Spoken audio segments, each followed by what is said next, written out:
Christ. Magandang tanghali po sa inyong lahat. Welcome to our Pilgrim's Mass, and our liturgy today is the votive Mass honoring the Blessed Virgin Mary. The Gospel that we heard today is taken from the Saturday of the 7th week in Ordinary Time. And the Gospel story is not just about an image of Jesus blessing children, but it is a challenge for us as disciples of Jesus to minister to the young, to nurture their faith, and to empower them to become the future of the church. We heard in the story that when people brought children to Jesus, His disciples rebuked them. And Jesus called their attention. In fact, the description was, He became indignant. Kumbaga, parang nag-init yung kanyang ulo. Talagang parang nairita siya dahil pinagbabawalan yung mga batang lumapit sa kanya. And the example of Jesus proves to us how important in the mind of God is the ministry being done for the young. How important in the mind of God our role to nurture, guide, and be companions of the young in their journey of life. And so I want to highlight important action words that we could find in today's gospel, imitating how Jesus ministered to the young. Paano ba pinaglingkuran? Paano ba ginagabayan ni Jesus ang mga bata, ang mga kabataan? Na yun din ang pagtawag sa atin upang maihanda sila na maging ganap na tao at maging tapat sa Diyos. First, Jesus said, "Let the children come to me." So, the first action, bring children to Christ. Notice, Jesus did not say, wait until they are older and understand. He insists that the children be brought to Him now. Hindi yung, sige, wag muna ngayon, bata pa yung mga yun tsaka na lang. Dalhin nyo na ngayon pa lang. And I think this is a powerful call to us to prioritize the spiritual formation of children from the earliest age. It's a call to bring them to Christ, not just physically, as those parents did, but spiritually, by immersing them in the values of God's kingdom. Oo, dadalhin natin sila sa simbahan, isisimba natin yung mga bata, pero more than that, higit pa roon, let us catechize them, let us teach them the Word of God, let us share stories of faith, and let us model to them a Christ-centered life. Kahit bata pa sila, mas maganda nga, batang-bata pa lang, simulan na natin na dalhin sila papalapit sa Diyos, ipamana sa kanila ang ating pananampalataya, pag-asa at pag-ibig sa Panginoon. Kaya nga, wala ka mang maipamamanang material na kayamanan, malaking ari-arian, malaking bank account sa iyong mga anak, pero ang pinakamagandang kayamanang maipapasa mo sa kanila ay ang pananampalataya sa Diyos. May you weave faith in the fabric of children's daily lives by bringing them closer to Christ. Now, the second action of Jesus in today's gospel, nung pinalapit na sa kanya yung mga bata, what did He do next? Then, He embraced them. Niyakap ni Jesus ang mga bata. It is a warm and tender embrace. It is a gesture of acceptance, love, and belonging. Alam niyo po, sabi ng mga psychologists today, sadly, many young people feel rejected, abandoned, and misunderstood. And before, dysfunctional families are unusual. They are uncommon. But today, you will be surprised. You know, I work or I minister in the schools and even in the minor seminary. To our surprise, majority of our students and even seminarians belong to the category of dysfunctional families. And what do we mean by dysfunctional families? Not only having separated father and mother, but parents who are absentees, parents who are busy at work, and oftentimes lumalaki sa lolo at lola ang mga anak, or parents who are irresponsible.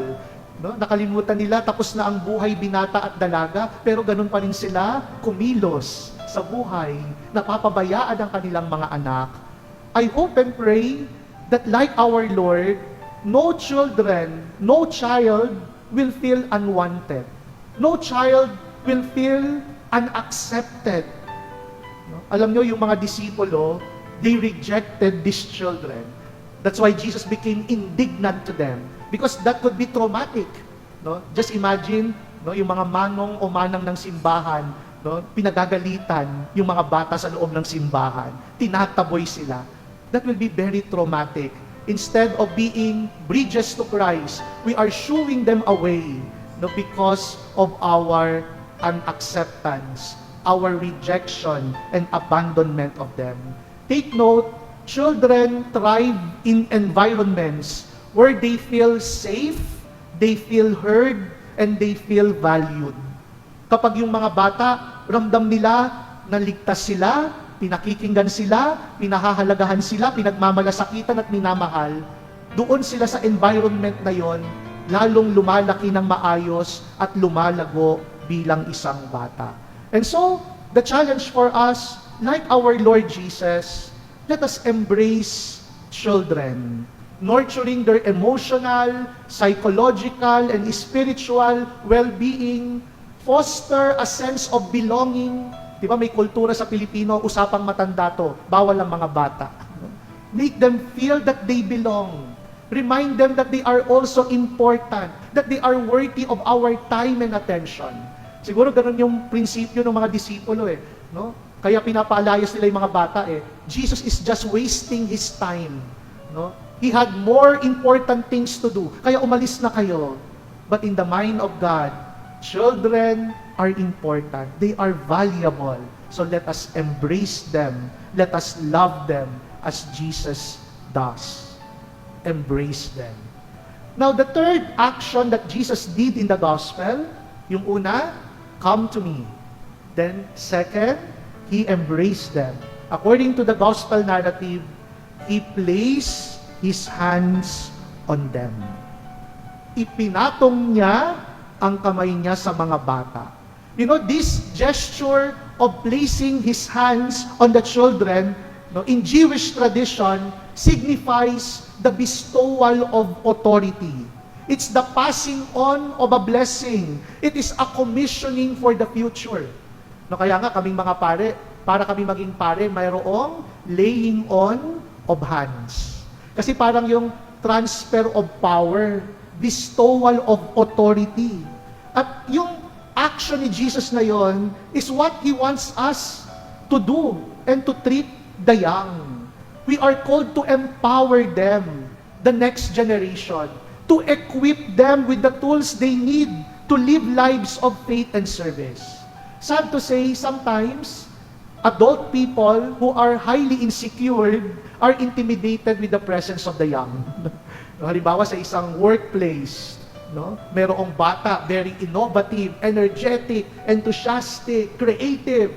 Tapos, parang matetreten yung matanda. Kaya, no, anong mangyayari? Pag-iinitan yung bata. Instead of becoming a mentor, instead of developing the gifts and the talents of the young, we see them as threats, not as gifts. Alam niyo po, naka-assign ako sa minor seminary. So sa minor seminary ho, ito yung mga nagpapare simula pa lang high school. So imagine mga grade 7 to 12.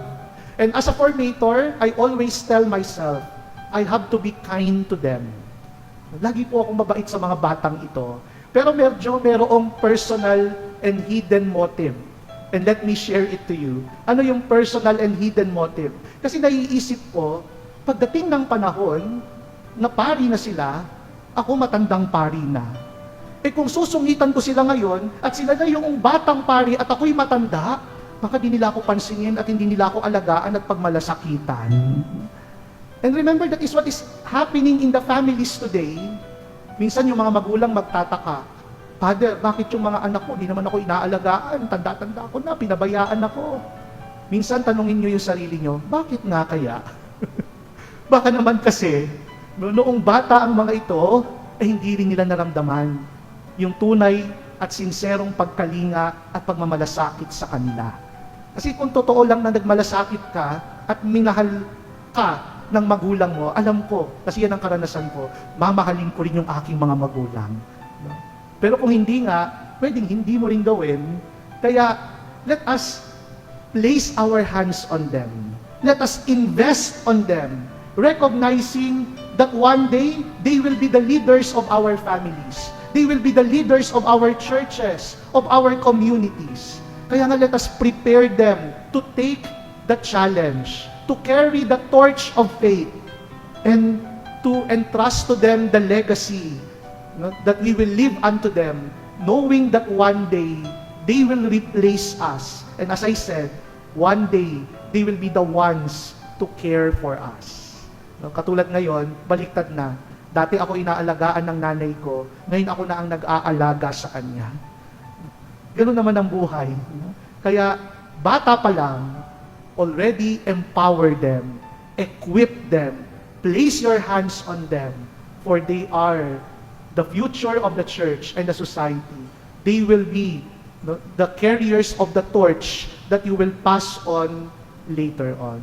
My dear brothers and sisters, the children, the young, are loved by God.